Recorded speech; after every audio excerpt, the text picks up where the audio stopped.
Are you worried about your AEC English exam because you have not properly understood the pros or have not prepared the MCQs yet?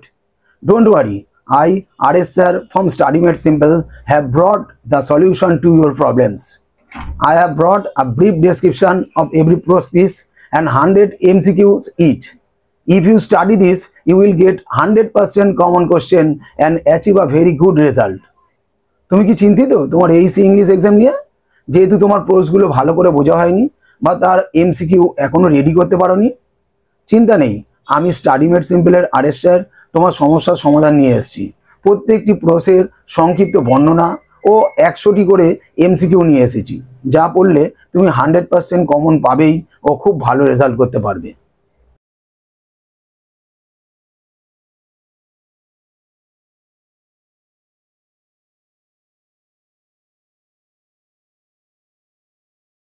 BA second semester Aisi ইংলিশের first পার্টে আমি poetry, Lucy Gray, how do I love thee, anthem for doomed youth এগুলির ব্যাখ্যা করে দিয়েছি এবং 100টি করে MCQ question দিয়েছি, তোমরা আগের ভিডিওতে দেখে নেবে।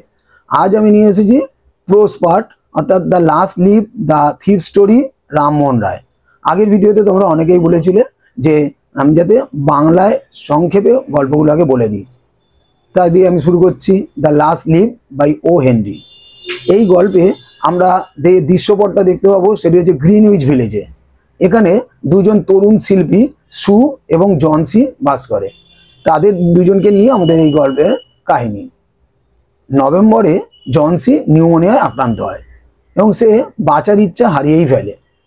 তার চিকিৎসক জানান যেহেতু তার বাঁচার ইচ্ছা নেই, তার ফলে তার কিন্তু আরোগ্য হওয়ার সম্ভাবনা অনেক কমে গেছে, কারণ সে বিশ্বাস করতে শুরু করেছে তার জানলার বাইরে যে পুরনো আইভি লতার গাছ আছে, সেই লতার শেষ পাতাটা যদি ঝরে যায় সেও মারা যাবে।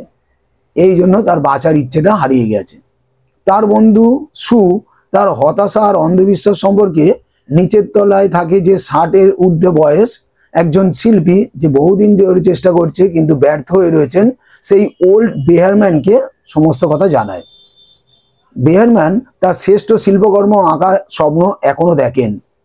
বেহারম্যান প্রথমে জনসির ধারণাটাকে উপহাস করে, কিন্তু পরে সুয়ের জন্য সে মডেল হতে রাজি হয়। এক ভয়াবহ ঠান্ডা ঝড়ের পরেও অলৌকিকভাবে দেখা যায় ওই গাছের সব পাতা পড়ে না, একটা পাতা ঠিক থেকে যায় গাছের মধ্যে। দিনের পর দিন পাতাটাকে সাহসের সঙ্গে লড়াই করে আগড়ে থাকতে দেখে জনসির মনে নতুন করে আশা জাগে এবং তার পূর্বের হতাশার জন্য সে লজ্জিত হয়। এর ফলস্বরূপ সে আরোগ্য লাভ শুরু করে।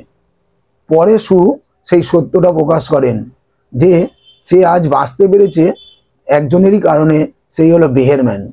বেহারম্যান যে তার শ্রেষ্ঠ শিল্পকর্মটা তৈরি করে বলেছিল সে করে ফেলেছে। ওই যে পাতাটি দেখে সে প্রাণ পেয়েছে, সেই পাতাটি বেহারম্যানেরই এক শিল্পকর্ম। সে প্রচণ্ড ঠান্ডা বৃষ্টির রাতে গোপনে দেয়ালে এঁকেছিল এই সবুজ আর হলুদ রং ব্যবহার করে। পাতাটি আঁকতে গিয়ে তিনি নিজেই নিউমোনিয়ায় আক্রান্ত হয়ে মারা যান। এভাবে বেহারম্যান তার জীবন উৎসর্গ করে জনসির জীবন বাঁচিয়েছিল। এই গল্পটি পড়লে তোমরা মোটামুটি একটা ধারণা পাবে। তারপরে যে আমি 100টা প্রশ্ন দিয়েছি তার উত্তরগুলো ভালো করে পড়লে তোমাদের উত্তর দিতে অসুবিধা হবে না দ্য লাস্ট লিভ থেকে। এরপর আমি তোমাদের যে গল্পটি বলবো সেটা হচ্ছে রাস্কিন বন্ডের লেখা দ্য থিপ স্টোরি।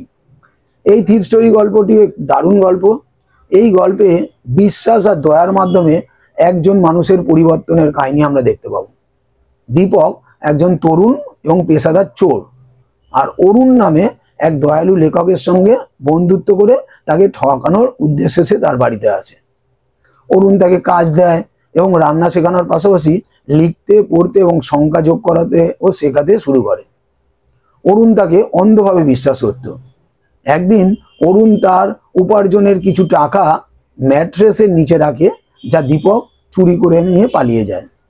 কিন্তু রেল স্টেশনে যখন যায় তার বিবেক জেগে ওঠে যে লোকটি আমার এত ভালো করছে, আমি তার জিনিস চুরি করব। সে বুঝতে পারে যে চুরি করা টাকার চেয়ে অরুণের বিশ্বাস এবং শিক্ষার সুযোগ অনেক বেশি মূল্যবান। বৃষ্টিতে ভিজে সে ফিরে আসে এবং সে টাকাগুলো চুপিসারে আবার ম্যাট্রেসের নিচে রেখে দেয়।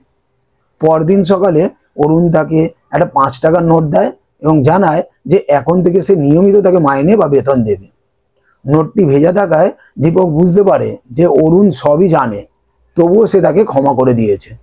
অরুণের এই নিঃস্বার্থ বিশ্বাস দীপকের জীবনে সৎ পথে চলার অনুপ্রেরণা জাগায়। সে মানুষের মতো মানুষ হওয়ার ব্রত নেয়। এই গল্পটি পড়লেও তোমার 100টি প্রশ্ন রেডি করতে সুবিধা হবে। এরপরে তুলনামূলকভাবে একটু কঠিন যে চ্যাপ্টারটি আছে সেটি হচ্ছে inaugurator of the modern age in India by Rammohan Roy by Rabindranath Thakur. Rabindranath Thakur Rammohan রায়কে ভারতের আধুনিক যুগের প্রবর্তক হিসাবে আখ্যায়িত করেছেন।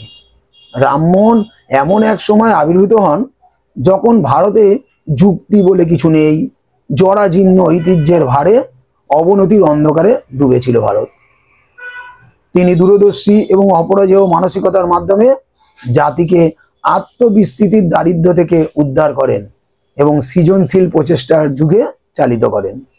রবীন্দ্রনাথের মতে তিনি সেই মহৎ পথপ্রদর্শক যিনি সব বাধা দূর করে ভারতকে সার্বিক মানব জাতির সহযোগিতার বর্তমান যুগে নিয়ে এসেছেন। রামমোহন ছিলেন ভারতের সেই মহান ঋষিদের বংশধর যারা যুগে যুগে চিরন্তন মানুষের বার্তা নিয়ে এসেছেন। তার মূল লক্ষ্য ছিল ভারতীয়দের তাদের নিজস্ব সংস্কৃতির অনন্যতা সম্পর্কে সচেতন করা এবং একই সাথে তাদের সহানুভূতিশীল সহযোগিতার মাধ্যমে অন্যান্য সভ্যতার সঙ্গে যুক্ত করা। তিনি উপলব্ধি করেছিলেন যে মানব সভ্যতা বিচ্ছিন্নতার নয়, বরং ব্যক্তি ও জাতিসমূহের পারস্পরিক নির্ভরতার ভ্রাতৃত্বের মধ্যেই নিহিত। এই 3টে প্রশ্ন দিলাম, সারাংশ বলে রাখলাম। তোমাদের এমসিকিউ করতে কোনো অসুবিধা হবে না। ভালো করে এমসিকিউ গুলো পড়ো এবং প্রচুর নম্বর নিয়ে আসো।